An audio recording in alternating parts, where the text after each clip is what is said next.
Austin here with Our World Media. Welcome back to another weekly update, guys. We are in countdown mode. We have like 4.5 hours till October is officially here. I am super excited, super pumped.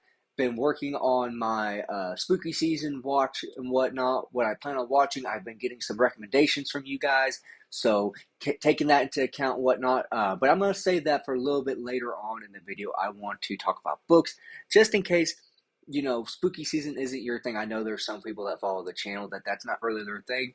And you know what? That's fine. I enjoy talking about books as much as I do about horror movies and scary stuff. So let's get into it. What have I been reading, guys? Well, I have been continuing on with Stephen King's It.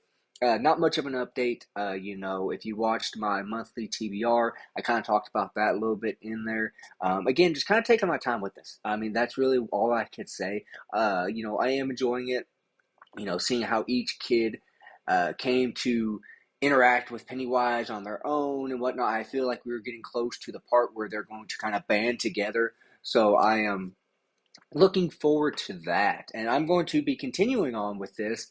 And that leads us into what am I going to be reading this week?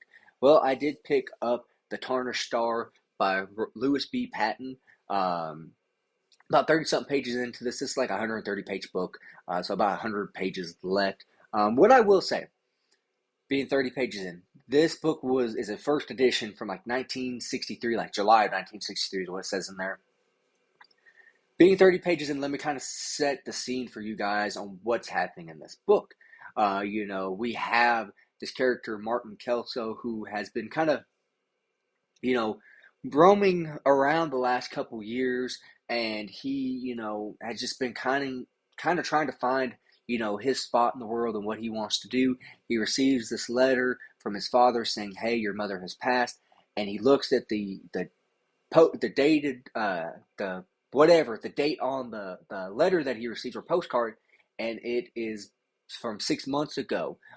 So he essentially goes back to where his hometown, where it's been a couple years since he's been there, and he gets back, and not a whole lot has changed. But he sees that there's a lot of squatters around and whatnot, and he comes upon his dad, who is the town sheriff, and sees that his dad is kind of drunk, and he could see that his dad's, in a rough spot. Obviously his mother passing has taken its toll on him, and then he comes to find out that apparently his dad is between a rock and a hard place. You had these big four ranchers who have all this land, then you have these squatters, is what they're referred to in this book, who the government has said you can have this land, but you have these four ranchers who aren't wanting the squatters there, and the squatters don't like the ranchers, and his dad's not necessarily in the best place since his mom passed on and whatnot. And it seems like it's going to be a very,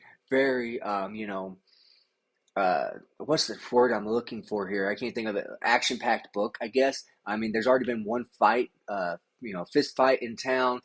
There is some language in the book, so I'm really enjoying it. I definitely feel the tensions rising in this town, and the dynamite has been lit. It's just a matter of when it goes off at this point. So I'm sure the next 100 pages, I mean, the first 30 pages, again, there's a fight. So I'm sure the next 100 pages will definitely have quite a bit of action in it. So I'm really much looking forward to that. I also plan on picking up the final book in the Stephen Graham Jones trilogy that I've absolutely been loving. Again, like I said in my TBR video for the month of October, this is going to be a very bittersweet read for me. So again, guys, just kind of keep an eye out for that. I'm not sure how quickly I'm going to fly through this. I may, in all honesty, kind of take my time with this and just try to soak in as much as I can and just enjoy the last little bit of Jay Daniels that I get on this. Again, I haven't read this, so I have no idea what to expect in this book, in all honesty. But if it's anything like a horror movie, Jade could not make it through. She may. I don't know. But again, looking forward to that, guys. Like I said, that is what I plan on reading this week. Gonna kind of take my time and just enjoy those books and whatnot. Kind of moving now into the spooky season horror movie side of the channel now, the movie side. I have come up with an idea. Like I have told you guys, I am pumped, super excited for spooky season. I have the spooky season mascot over here, Stevie the Skull.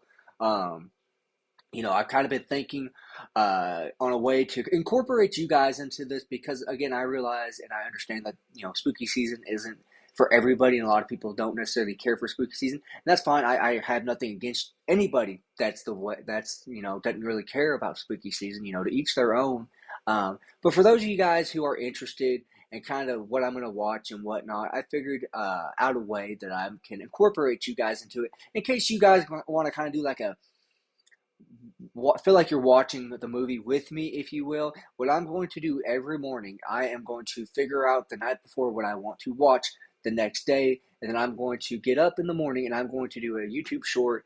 And for example, if I want to watch the Texas Chainsaw Massacre that day, I'll get up in the morning and I'll say, hey guys, this is what's on the ballot for spooky season tonight. Uh, I'll tell you guys what time I'm going to try and plan and watch that movie. Generally, I'm going to start off easy in the early part of this month and kind of ease my wife into it. I don't want to dive head first into it because then I'm not sure she'll make it through the month watching these movies with me. But again, kind of keep an eye out. You probably will get a notification every morning saying, hey, there's a new YouTube, sorry, I can't speak tonight, YouTube short out. So kind of keep an eye out for that. Like I said, I'm super excited for spooky season. I have quite a few ideas in the works, some ranking videos, some discussion videos for you guys. Even if you're not a horror fan, I still want to incorporate you in this. So I may watch some movies that aren't necessarily scary. I may throw, some Ghostbusters in there. Maybe a Scooby Doo movie or something. I don't know. I know that we'll definitely be probably watching some Disney movies that, might be around the subject. Definitely, it's the Great Pumpkin, Charlie Brown, just stuff like that. Again, going to kind of ease my wife into this, but I want to incorporate everybody. Spooky season is not just about horror movies. It's about, movies that make you feel like you're in fall and you want to watch that. So kind of keep an eye out for that. As always, though, guys, I hope you guys are having a great week, and I will talk to you guys later.